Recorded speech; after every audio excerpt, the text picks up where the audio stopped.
নির্বাচনের সময় পরিবেশ দূষণ হয়। পোস্টার যেমন পরিবেশকে ক্ষতি করে, তেমনি মিছিল, মিটিং শব্দ দূষণ ঘটায়। একজন প্রতিনিধিশীল আলিম হিসেবে নির্বাচনের প্রার্থীদের এ ব্যাপারে দায়িত্বশীল ভূমিকা পালনের আহ্বান করবেন প্লিজ। আশা করি আপনার কথা অনেকেই মেনে চলবে। প্রিয় দর্শক, আপনি প্রশ্ন নয় বরং একটি অনুরোধ করেছেন। হ্যাঁ, আপনার অনুরোধ আমরা রক্ষা করতেই পারি। আমাদের পরিবেশ দূষিত হয় এমন কোনো কাজ যেন আমাদের নির্বাচনে প্রার্থী এবং তাদের অনুসারীরা যেন না করেন, সেই অনুরোধ আমরা অবশ্যই তাদের কাছে রাখবো। এবং আমাদের পরিবেশ দূষিত হলে আমরা ক্ষতিগ্রস্ত হব। একজন ইমানদার হিসাবে পরিবেশ দূষিত হলে, অন্যদের ক্ষতির কারণ হলে, কষ্টের কারণ হলে আমরা আল্লাহর কাছে দায়ী থাকবো। সেই জবাবদিহিতার বোধ থেকে আল্লাহর কাছে দাঁড়াতে হবে। সেই বোধ থেকে আমাদের অবশ্যই এই ধরনের বিষয়ে সর্বোচ্চ সতর্ক থাকা উচিত।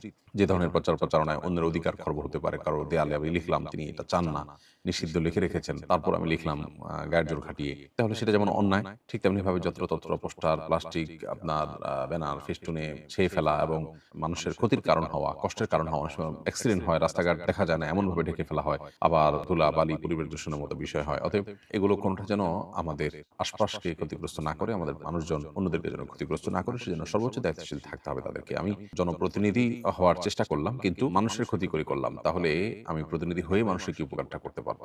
এটা অবশ্য সাধারণ মানুষ হিসাবে আমাদেরও বিবেচনা করা উচিত। যার মধ্যে বিবেচনা বোধ নেই, তিনি আসলে কতটা দায়িত্বশীল মানুষ হবেন। আল্লাহ তাআলা আমাদের সবাইকে হেদায়েত দান করুন এবং আমরা যেন সবার জন্য কল্যাণে কাজ করতে পারি, কারোর ক্ষতির কারণ যেন না হই।